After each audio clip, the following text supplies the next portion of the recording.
This is a video of how I shape Bahn Mi baguettes. These dough balls came from a dough recipe I have modified and converted completely to sourdough leavening instead of using instant yeast. Some of the research I did when looking for dough recipes online mentioned adding vitamin C tablets to help acidify the typical Bahn Mi dough made with instant dry yeast. But acidification is what sourdough starter does naturally, and it provides the leavening power for the rolls to rise and attain that light and airy crumb Bahn Mi is known for. I also read some comments where people were not particularly happy with the flavor of the typical bread when tasted by itself.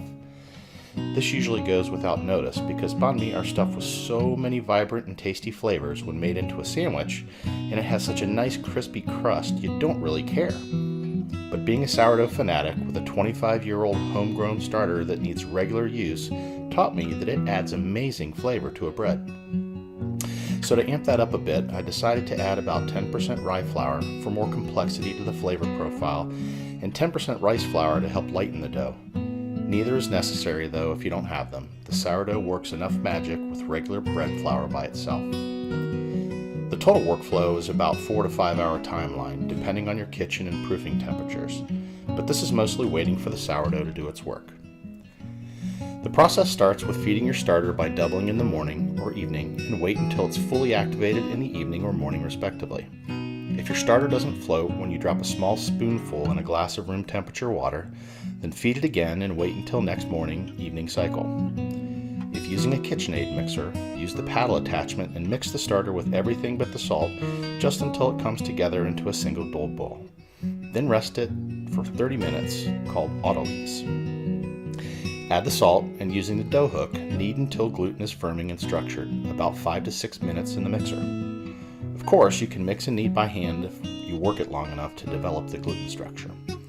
Cover and let the dough rest for 15 minutes, then do a stretch and fold at 15-minute intervals until the dough starts to resist, usually 2 to 3 folds depending on the protein content of your flour. Let the dough rest after the last stretch and fold for 15 minutes before portioning into 120 gram dough balls. Cover the dough balls and let rise at room temperature for another hour or so before shaping. As you can see, the shaping is easy enough. I originally tried to do this step with bench flour to prevent sticking of the rolls, but found this makes it hard to seal the dough after rolling, and extra flour really wasn't necessary or helpful at this stage. A little oil spray on the hands and bench does the trick perfectly.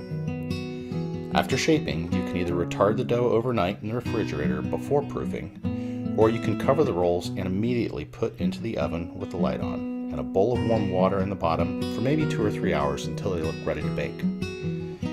Spray with water and then score the rolls, then bake it in a steamed oven for about 30 minutes at 400 degrees Fahrenheit.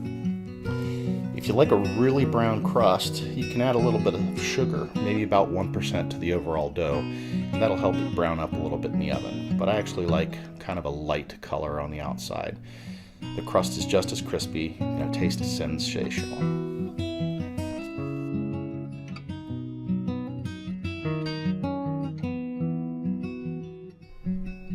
Here's my recipe, which is good for about 10 rolls. Although you can see my portioning was off because I ended up with a small one on the end there.